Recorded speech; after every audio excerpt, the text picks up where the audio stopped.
Իշխանությունների վարած զիջումներ առանց խաղաղության քաղաքականությունը Հայաստանին չի բերում հաշտություն Ադրբեջանի եւ Թուրքիայի հետ։ Ստանում ենք միայն ժամանակավոր մեղմացում, կրկրում ենք ավելին պահանջելու ախորժակը եւ պատերազմի սպառնալիքը շարունակում է կախված մնալ մեր երկրի վրա։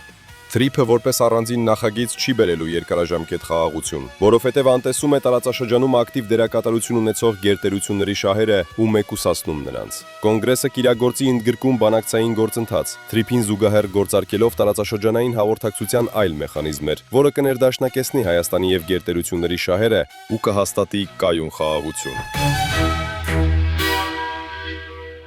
Նիկոլ Փաշինյանն եւ Իլհամ Ալիևը փորձում են համոզել մեզ, որ Հայաստանի եւ Ադրբեջանի միջև արդեն խաղաղություն է։ Փաստերը սակայն վկայում են, որ մենք գործ ունենք Փաշինյանի հերթական մի մեծ խաբեության հետ։ Հակառակ Փաշինյանի անդադար միակողմանի զիջումների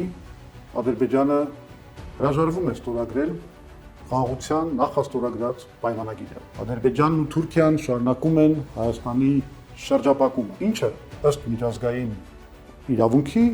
համարվում է պատերազմական գործողություն։ Ադրբեջանը, ստանալով Տավուշյան 3 գյուղերը, հրաժարվում է շարունակել սահմանազատումը եւ չի պատրաստվում դուրս գալ Հայաստանի օկուպացված տարածքներից։ Ադրբեջանը չի վերադարձնում մեր գերիներին, ապացուցելով, որ ըստ էության պատրաստ չէ հաշտության։ Թրիփ նախագիծը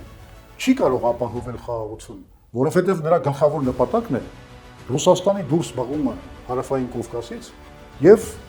Իրանի մեկուսացումը։ Այն նաև անտեսում է Հնդկաստանի եւ Չինաստանի շահերը։ Այսպիսով, թրիփ ծրագրի միակողմանի իրագործումը ստեղծում է աշխարհաքաղաքական լարվածություն, որն ամեն րոպե կարող է պայթեցնել խաղաղությունը։ Անցյալ ընտրություններին Փաշինյանը, եթե հիշում եք, ասում էր, որ այլևս մենք մուտք ենք գործում խաղաղության դարաշրջան։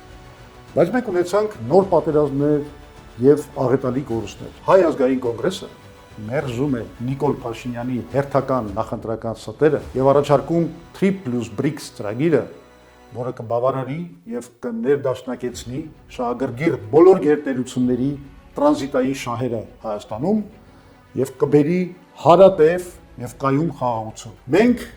գիտենք ինչպես հաստատել ինքնիշխան խաղաղություն Հայաստանի համար։ Սա խելամիտ ուղին է դեպի ինքնիշխանություն։